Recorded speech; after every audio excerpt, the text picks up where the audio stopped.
This is Phil Coatman with a tutorial on critical system isolation. Most safety-critical systems have some software that is highly safety or mission critical, but other software that is less critical. There are two main signs that you have a problem with low-integrity tasks being able to compromise the safety of your high-integrity tasks. First, if the low safety integrity or SIL software can access critical task data without going through a high SIL gatekeeper first, then the low SIL software can corrupt the high SIL software's operation. The second sign is if the low SIL software can affect the timing of or even block critical high SIL tasks from execution. It is critical to have isolation between different safety integrity levels in a safety-critical system.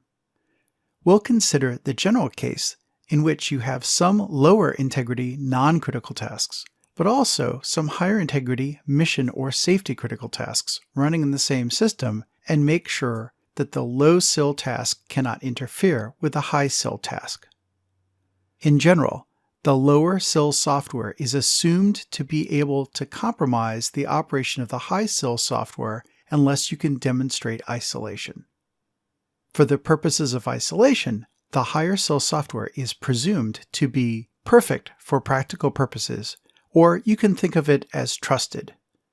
What this means is that we're going to assume the high SIL software was done correctly because it was developed using high-quality development processes and validation.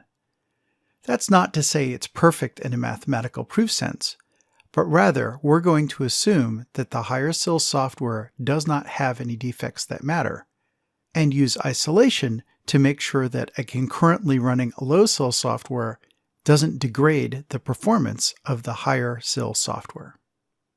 The lower SIL software might just be ordinary everyday software, or it might be safety-critical software developed to a lower SIL. But for isolation purposes, it's basically untrusted. That's because less engineering rigor was used to ensure that the low SIL software is actually correct, and that includes less rigor used to check whether there are bugs in the low SIL software that could corrupt other software in the system. Those bugs could take the form of corrupting data values, affecting timing, changing hardware configuration, or other interference. Because the lower SIL software could crash or corrupt the system operation, you need isolation. Your best bet is to use hardware isolation in the form of completely separate microcontroller chips, with one chip for each SIL in the system. If the safety functions implemented on a chip share that chip with non-safety functions, then all the software on that chip must be developed to the highest SIL of any function on that chip, unless you can prove on-chip isolation, which typically you cannot. So, for example, you might find a critical microcontroller chip that has SIL 3 and SIL 4 functions allocated to it, but with all the software written to SIL 4 because that's the highest SIL on that chip. There might also be a low SIL microcontroller with SIL 1 and SIL 2 functions allocated to it, but with all its software rounded up to a SIL 2 implementation. The need for isolation goes beyond just the microcontrollers and includes the networks. In this example system, there would be a need for both a critical network and a separate isolated non-critical network to avoid the non-critical system interfering with critical network messages. Any communication between the networks would have to be handled by a firewall designed to the higher integrity level to make sure that no spurious data made it on to the critical network. While most of us are used to having a desktop operating system that provides pretty good isolation between tasks, this cannot be taken for granted on a safety-critical embedded system and might not be enough. Let's consider a critical task in an embedded system. It needs to be able to use memory, CPU, a watchdog timer, hardware configuration data, the network, and other resources. It was almost certainly designed and validated assuming that all of these resources are available and are not being corrupted by external factors. Now introduce a non-critical task on the same hardware and ask what could go wrong. We need to assume that the non-critical task has a lower level of software quality because a less rigorous engineering process was used to create it according to the lower sill assigned to it. That means that lower sill task could have bugs that affect the operation of the critical task. The non-critical task could interfere with memory values. For example, it could accidentally modify variables being used by the critical task. If an interrupt service routine is designated at low sill, it could overflow the critical task stack if it is activated while the critical task is running.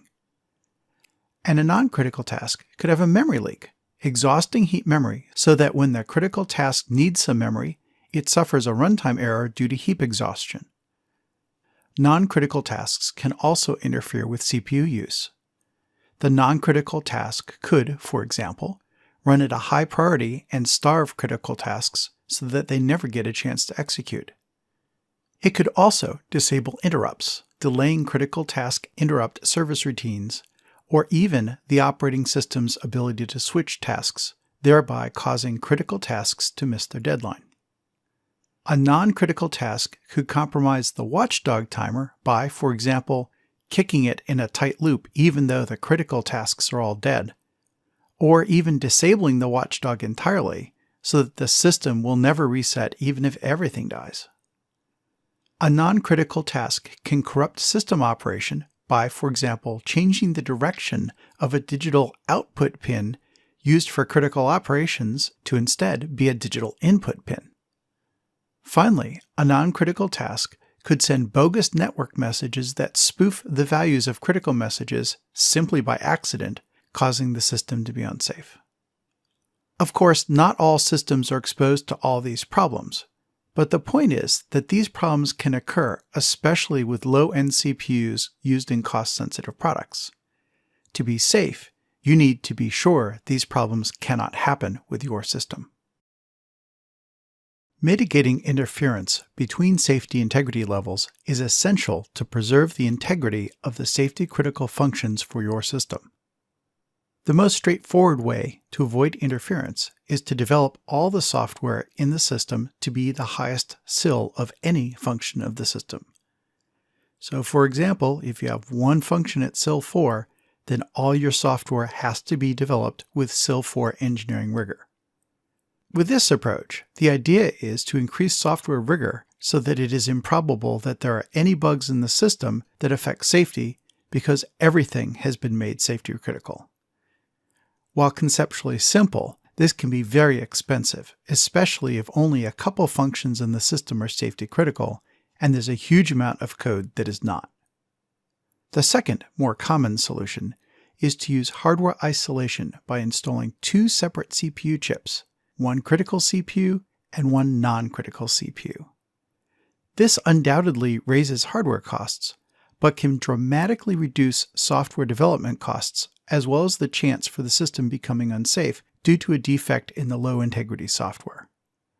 This approach is especially effective if the safety-critical functions can be made very small and simple, so you might see a large 32-bit processor with lots of resources doing all the non-critical tasks, and a small, inexpensive 8 or 16-bit micro with only a relatively few lines of code implementing the safety monitor function.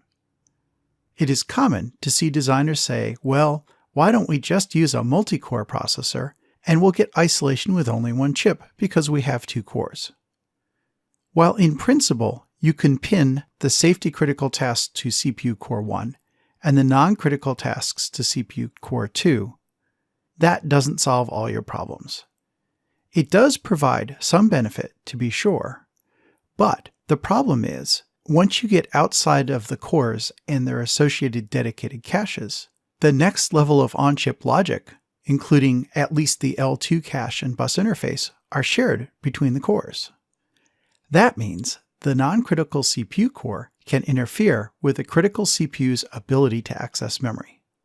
And beyond that, both cores share memory and I/O devices, which provides additional possibilities for interference. And even if somehow all those potential interference sources were isolated, Both cores ultimately are going to run under the same operating system, which, if compromised by the non-critical task, can take down the critical tasks. In principle, a multi-core or other shared hardware solution might be made safe by using a high safety integrity level real-time operating system or RTOS. That would have to include at least hardware memory protection between tasks by an MMU, some form of CPU time isolation, and virtualization both of I/O and configuration so that the non-critical task is unable to compromise any resources owned by the critical task. Getting this right is no small thing, so it is important to use a safety-certified RTOS if you want to go this way. Other techniques can help with isolation, especially if you're simply trying to isolate a SIL2 task from a SIL1 task. A commonly used technique is mirrored variables, which involves storing each variable as a pair of values that are one's complement of each other. When the program reads the values back, it makes sure that the two values match in that XORing the two values together should give all bits equal to 1 because each bit is the inverse in one copy from the other copy. This reduces the chance that a non-critical task has corrupted variables without being detected. Additionally, critical tasks can be set to run at higher priorities or entirely within interrupt service routines to reduce the chance of timing disruption. The watchdog timer can and should be configured so that once it is started, it cannot be stopped or modified without resetting the entire system, and so on.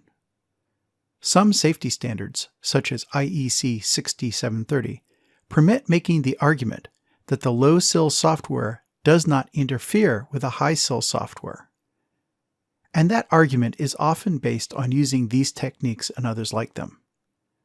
It is important to note that these techniques alone are not a substitute for rigorous isolation, but rather are a way to accomplish SIL2 software that is not life-critical under some safety standards.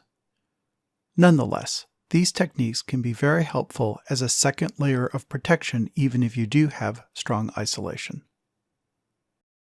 Isolation also figures into security in a couple ways.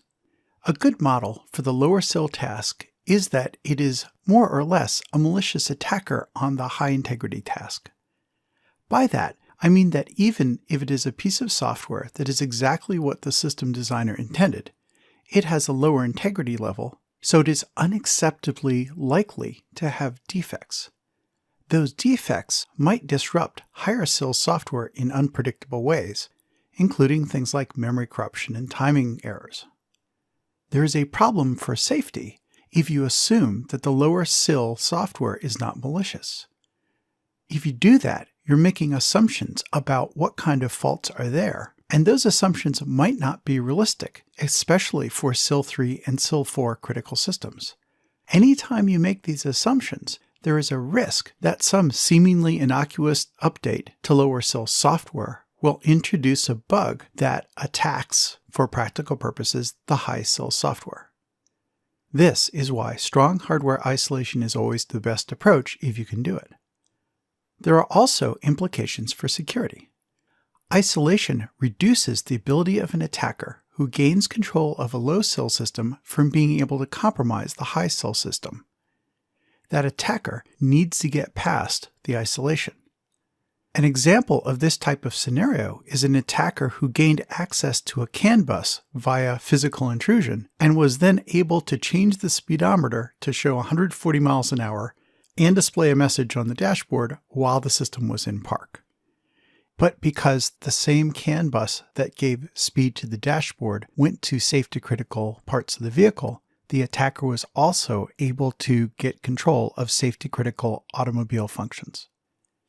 If safety-critical functions are hardware isolated from the infotainment system or other points of attack, it's going to make it that much more difficult for an attacker to gain control, as in this example. A bad approach is to put everything, including safety-critical software, on a single CPU with a desktop operating system.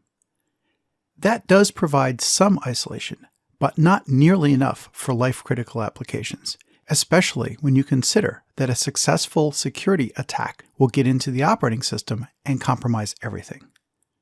A much better approach is to have separate critical and non-critical CPUs and use a high-SIL safety-critical RTOS on the critical CPU. That way, if the non-critical CPU with its desktop OS is compromised, the system might not provide all the functions you want, but it will take, at the very least, additional attack steps to compromise the safety-critical portion of the system. The best practices for critical system isolation come down to using as much hardware isolation as you can to keep the bad things from low-integrity parts of the system away from the high-integrity parts of the system. Then add as much software-based isolation on top of that as you can.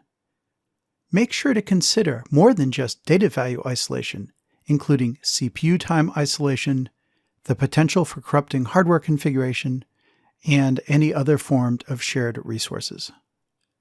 Isolation applies to any system that has more than one SIL of functionality and is especially crucial for separating non-life critical integrity levels from life critical integrity levels. Two common pitfalls include, first, using a multi-core CPU and assuming that pinning tasks to processor cores will give you isolation. That's not nearly enough for safety-critical systems. The other pitfall is for systems built to IEC 6730, which is a consumer appliance safety standard. That standard permits arguing non-interference for low-SIL software. However, because any change at all, even to a single line of code in the non-critical code, invalidates the isolation argument, you must recertify safety for every single software change. That ends up being a significant burden over the product lifecycle.